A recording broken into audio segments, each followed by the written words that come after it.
ने रिजल्ट के बाद हम लोगों को जो श्रेणी में बांटा है, मेरिट और नॉट इन मेरिट, तो इसको बहुत ही ज़्यादा मुद्दा आजकल बनाया जा रहा है सबके सामने।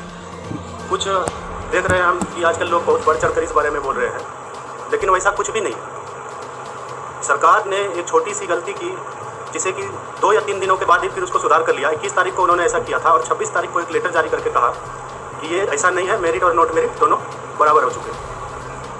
तो ये हो गया। लेकिन कुछ लोग इस बात को इतना बढ़ा चढ़ा के पेश कर रहे हैं, इतना बढ़ा चढ़ा के बोल रहे हैं कि लग रहा है कि इसके बाद कोई मुद्दा ही नहीं बचा है। तो मैं सबसे पहले इसी बात को क्लियर कर देता हूँ कि ये जो मेरिट और नॉट मेरिट था, ये अब ऑल क्वालिफाई हो चुके हैं 26 तारीख के बाद से, और इस पर कोई भी इशू नहीं बनना चाहिए।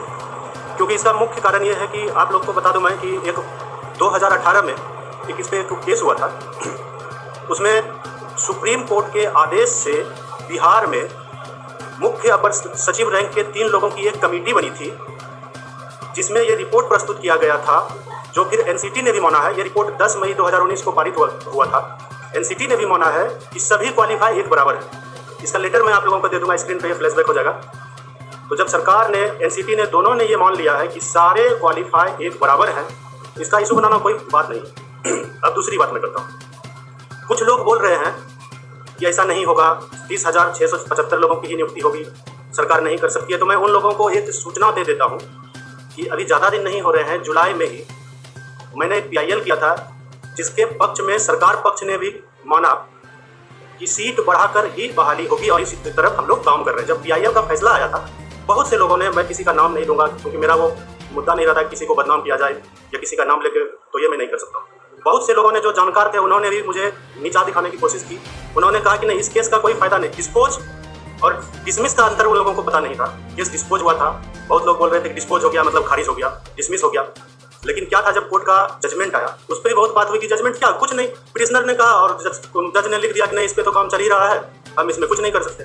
लेकिन वो जजमेंट क्या था, अभी आप लोगों को अब दिख रहा होगा कि मेरा जो था मुख्य, पहले मैं बता देता हूँ, मेरा मुख्य मांग ये था कि आपके पास क्वालिफाइड कैंडिडेट की संख्या है, आपके पास सीटों की संख्या भी पर्याप्त है, तो सीटों की संख्या बढ़ा के ऑल क्वालिफाइड की नियुक्ति की जाए। सरकार पक्ष के जो वकील थे, उन्होंने माना, हमारे पक्ष के वकील ने अपनी दलील दी, उन्होंने भी माना कि नहीं, सरकार इस ओर काम कर रही है। तो माननीय उच्च न्यायालय ने, और वहाँ पे उस दिन देखिए कि AG साहब भी बैठे थे। AG साहब कौन होते हैं ये मुझे बताना नहीं पड़ेगा। AG साहब ने भी ये माना कि जो ये मुद्दा है, उन्होंने साफ स्पष्ट शब्दों में सरकार पक्ष से पूछा था कि क्या इसने जो डिमांड किया है इसमें आप लोग सहमत हैं।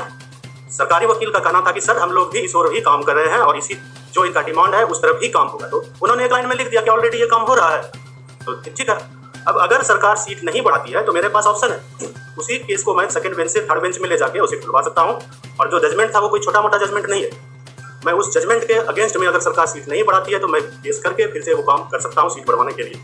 बहुत से लोग आजकल मैं देख रहा हूँ कि कुछ लोग भ्रांतियाँ फैला रही हैं, तरह तरह की भ्रांतियाँ कर रहे हैं कि मैं ये कर दूंगा, मैं ये कर दूंगा, मैं वहाँ पटना की धरती को लाल कर दूंगा, तो मैं सर्टिफिकेट अगर सरकार बांटती है तो मैं इधर उधर। कुछ नहीं होगा ऐसा, बिल्कुल भी कुछ नहीं होगा। सरकार अपने हिसाब से काम कर रही है, जो सरकार चाहेगी वही होगा।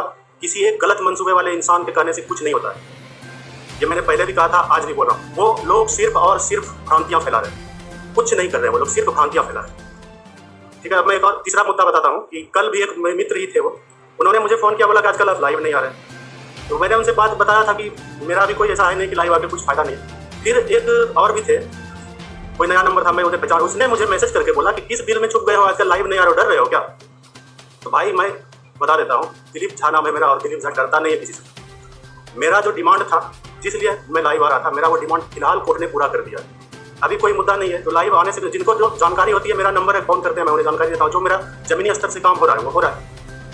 कोई दुकान तो हम नहीं खोल के बैठे हैं ना यहाँ पे कि हमको लाइव आना है, सबके आगे हाथ फैलाना है, भीख मांगना है कि भाई चंदा दे दो, मुझे फेस करना है, भाई चंदा दे दो। ये कोई दुकान नहीं था दिलीप झा का, ना ही किसी से मैंने एक पैसा लिया है, ना आगे मैंने ऐसा सोचा है कि किसी से पैसा लेना है। करने वाले सोचते नहीं है।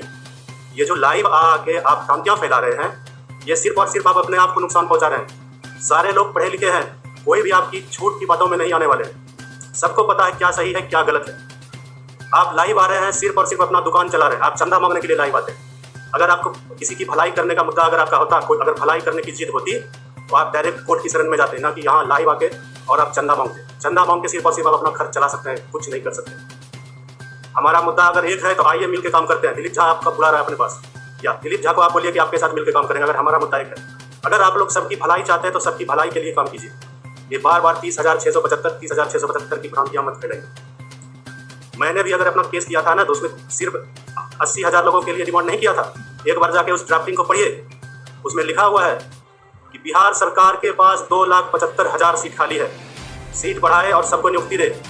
जो नए भाई बीएड कर रहे हैं 18-20 में कर चुके हैं, अगर 80,000 की नियुक्ति हो भी जाती है तो 2,75,000 में 80,000 घटेगा, 1,95,000 सीट फिर भी बचेगी, जो जिस पर अधिकार सिर्फ और सिर्फ उन्हीं भाइयों का है, मेरा नहीं है।